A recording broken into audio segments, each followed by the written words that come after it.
I believe that the last movable voters in the presidential election believed that the vice president was distracted by a lot of different issues and that Donald Trump was more focused on those key issues.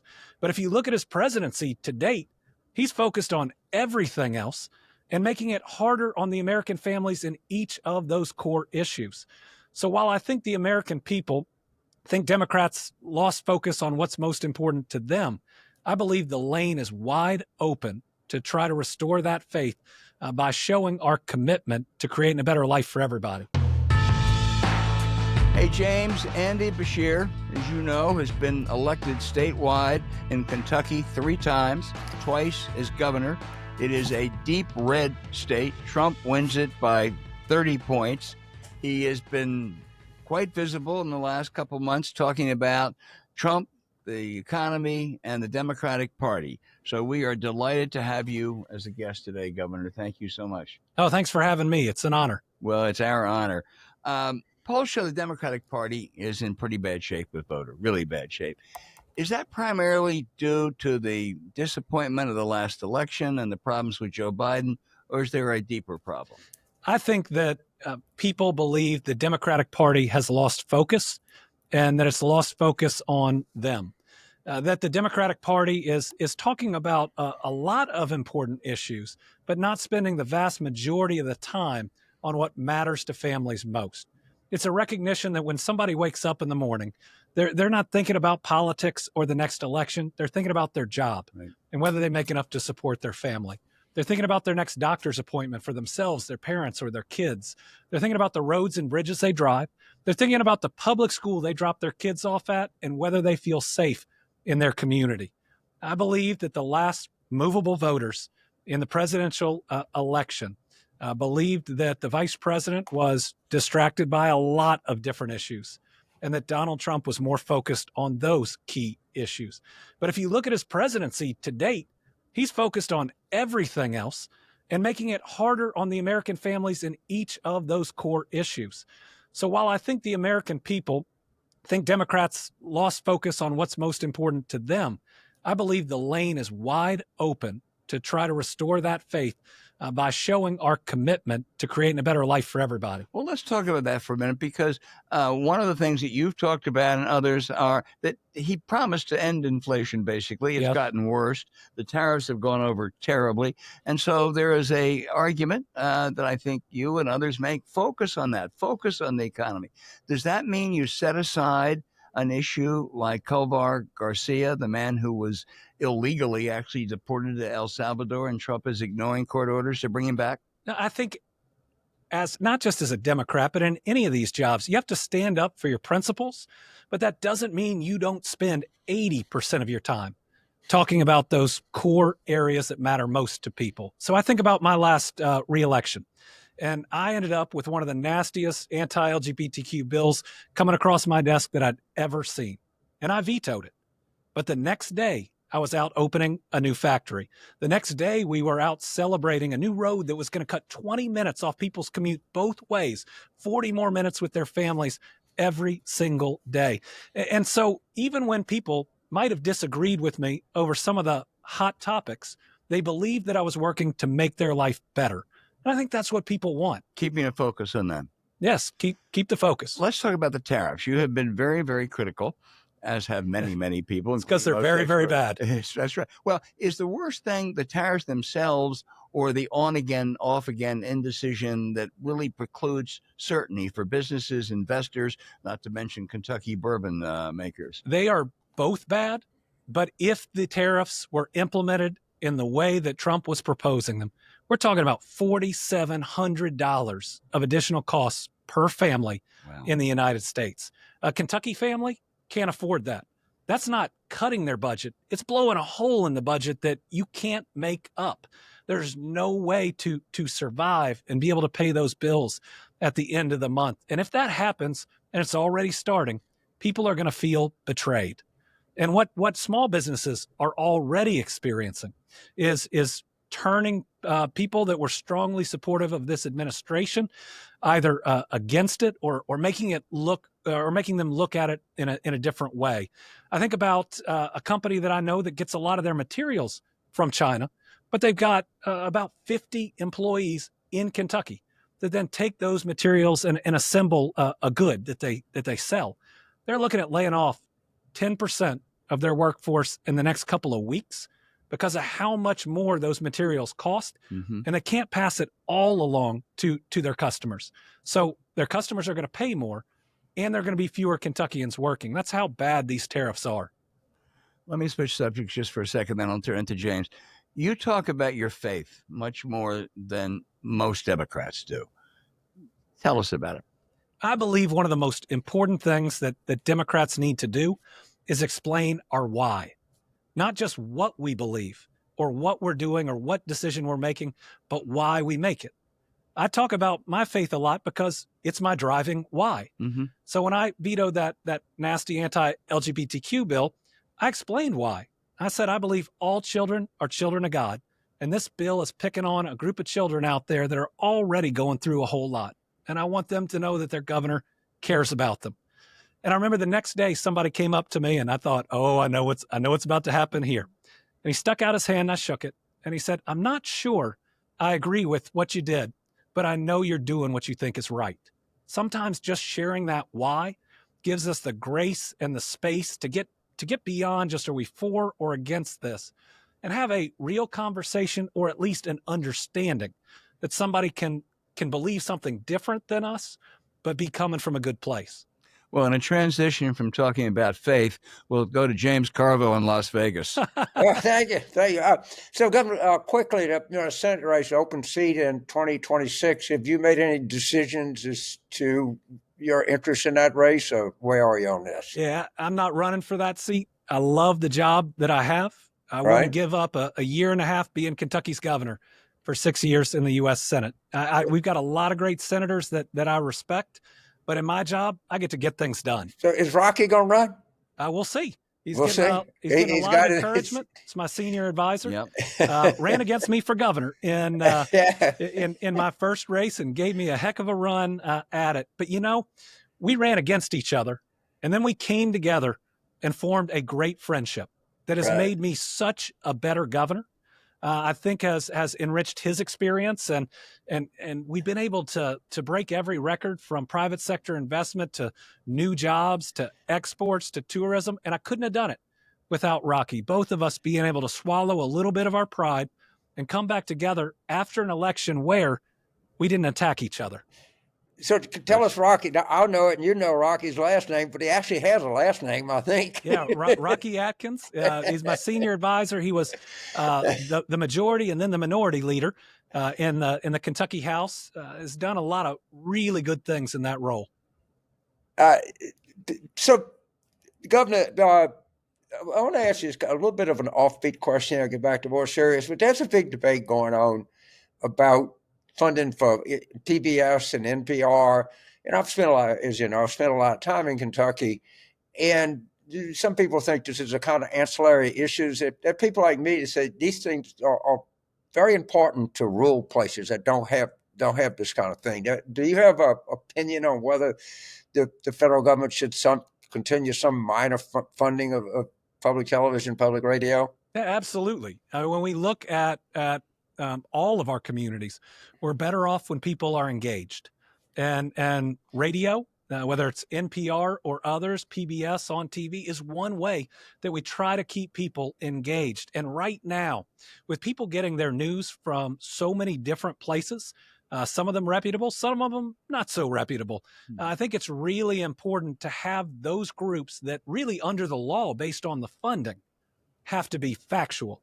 And provide information in a certain way. It's been an important part of our country. Are there things that could be done better? Yes. Do I always agree with what they report on me? No. But that doesn't mean... Really? That's amazing. Isn't it? It doesn't mean that it's not stuff that James and I do, right? Well, whenever you say something nice, I agree with it. You're right. So Governor, President Clinton points out very truthfully that in this century, 50 million jobs have been created under Democrats, 1 million under Republicans. and yet there's this persistent feeling that somehow or another Republicans are good for the economy. Maybe you could talk to us. This is the easiest, most relevant softball you're going to get. What's happened to Kentucky economic development since you've been governor? Have y'all stayed in place, or moved ahead, or fallen behind? We have the best economy, not just in my lifetime, but in our history. We brought in $35 billion of private sector investment, a record for any governor. And so when I learned that, I said, wait, who's second? And they said, your dad. So I asked the natural question, James, by how much? And they said $17 billion. And so I called Dad to tell him. Was he jealous? He's proud of me, and I was proud of him. Yeah. I mean, he governed through the Great Recession, and I got to learn by watching him that fighting for 15 jobs in a community is just as important as when you have the opportunity to bring in some of the bigger ones. We created about 60,500 new jobs, also a record.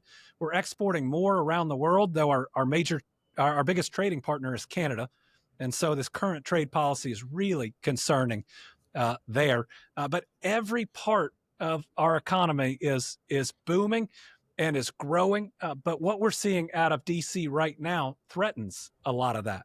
You think about the amount of foreign direct investment in Kentucky. We have the largest Toyota manufacturing plant in the world. Yet that's amazing, in the world. In the world. Yet you look at these proposed tariffs and what they could do. We actually have a Canadian company called Martin Rea in Western Kentucky in Hopkinsville. And parts go from Canada to Hopkinsville, Kentucky, to Mexico and back. Imagine what will happen to that company if these go into effect. I mean, I like to think about trade policy as being complicated and requiring a nuanced and well thought out approach, then with very disciplined execution. And I guess in my Kentucky accent, we ain't seeing none of that out of this administration. Yeah. To just interrupt a little bit of history here, people may not know it. 1987, for the first time, Governor Beshear's dad ran for governor, and I was running the campaign for Wallace Wilkinson, and we happened to win that election. And of course, the first person to come and endorse us was not Steve former Beshear. Governor Steve Beshear, and he was a great governor, a great guy, and it's remarkable that we have a father-son combination in Kentucky, which is a state maybe second only to Louisiana that I feel great affection for. So I just wanted to point out that little historical anecdote, if you want. So maybe after Mardi Gras, my favorite event in the world is the Kentucky Derby. And I like to think of it as Mardi Gras that you can bet on. Let's talk a little bit about the Derby. Y'all anticipating a good Derby this year? Do we have a good crop of 3-year-olds coming up?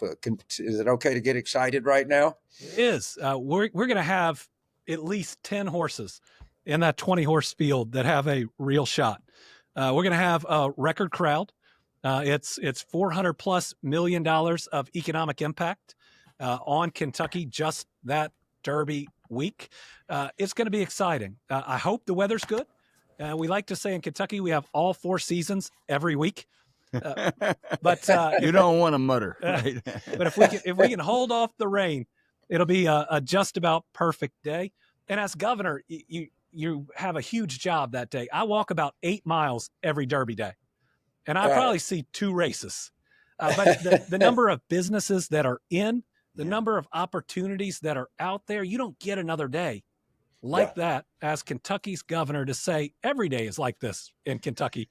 Come bring your jobs and come bring your business.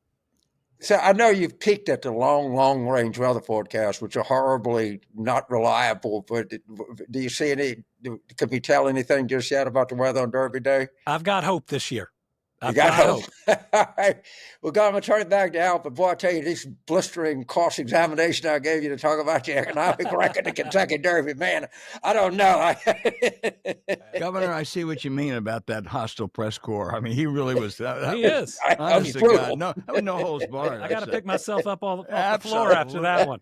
Let me ask you about it. I will say, James has been a good friend to me, helped out on both of those elections, willing to give me advice when I call, and I'm grateful.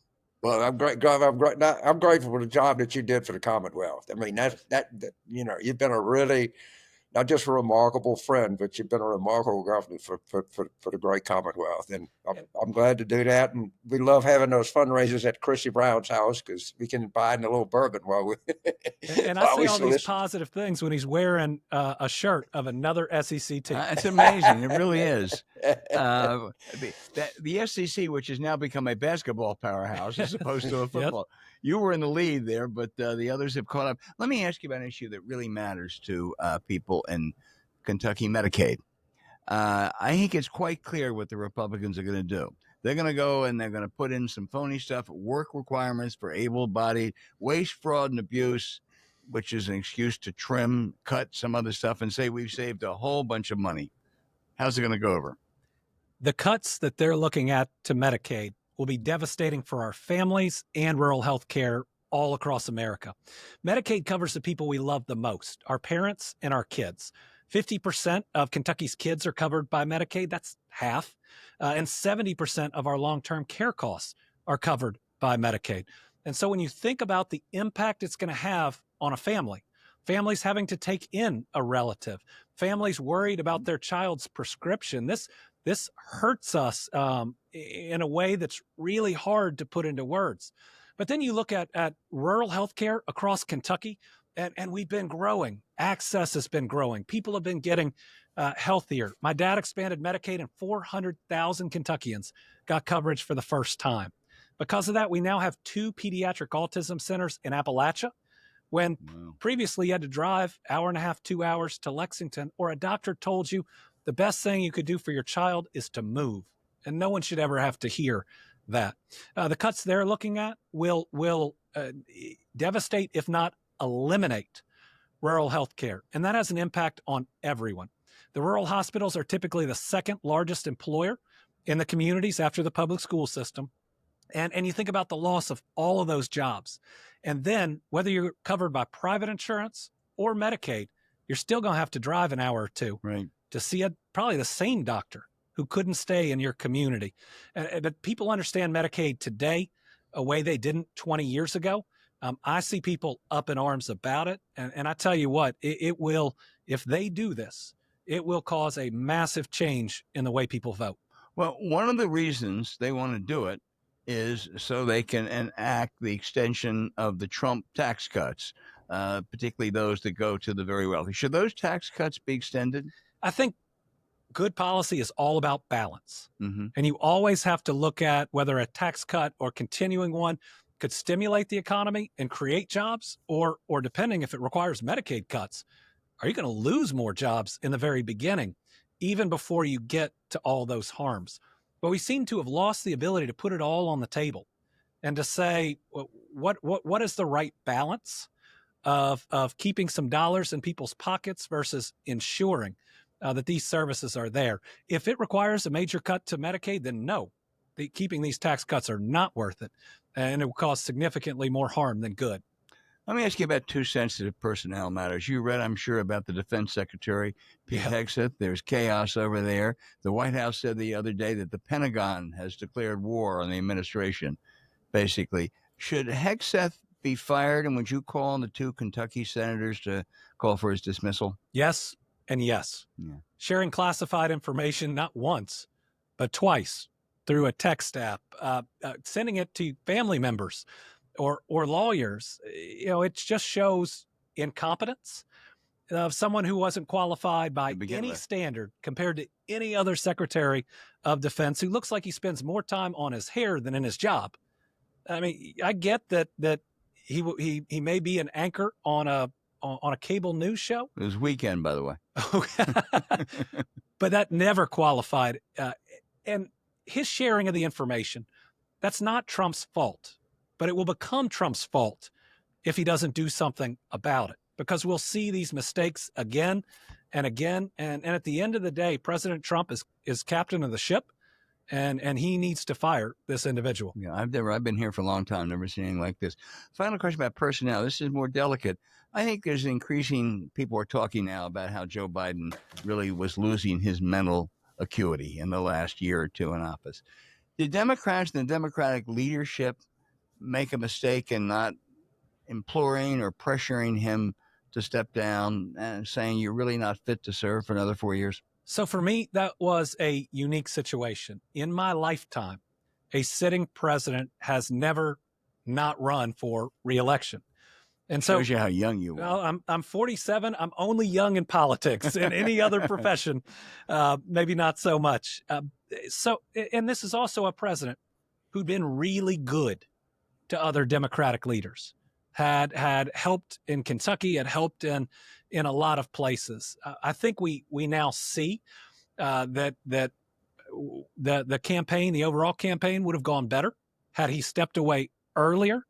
Because I think it takes a lot more than I know, but James certainly does, not just to run for president, which takes a lot of energy, but to be the leader of the free world at the same time, to be waking up in the middle of the night to have to make those difficult decisions, and then to be out there on the campaign trail seemingly 24/7, all at the same time is a big job.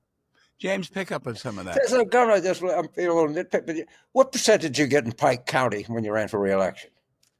We were almost at 50%. We were just under. And what did Harris get in Pike County? 20. Okay. And McCracken County, what did you get when you ran for reelection? I would have been within 10, and the vice president probably lost by 50.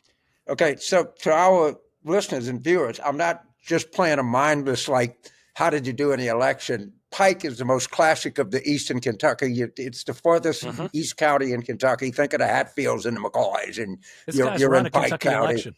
And McCracken, yeah, but it was a bad one, right? For the extreme western part of the state, Paducah, Kentucky, where I used to work on a towboat and got my ass whipped in some riverfront bar in Paducah. If you got an inclination of getting your ass whipped, you can go to a riverfront bar in Paducah and somebody accommodates you pretty quick. There's going to now be every bar in Paducah is going to claim that was James the one Carville was here. Right.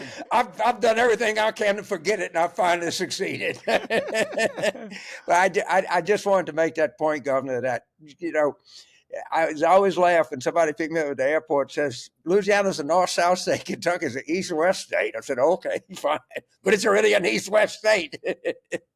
Well, I cannot thank you enough, Sarah. What an honor and privilege was to interview you and to have you on the show, and to wish you nothing but good fortune as you go forward. And please tell Rocky, give me a bell and I'll try to help him scare up $1 or $2 along the way. I appreciate it. Always good to see y'all. Governor, I want to thank you, and I'm so glad you were able to weather those. You better get your cut, man, to help you here. I had to learn what defeat was like at 10 years old, but James came around on the other end and has become a great friend. Thank you, sir. I'll tell you, viewers and listeners out there, you're going to hear an awful lot about Andy Beshear in the next couple of years. Governor, thank you. Thank you so much, sir. Terrific.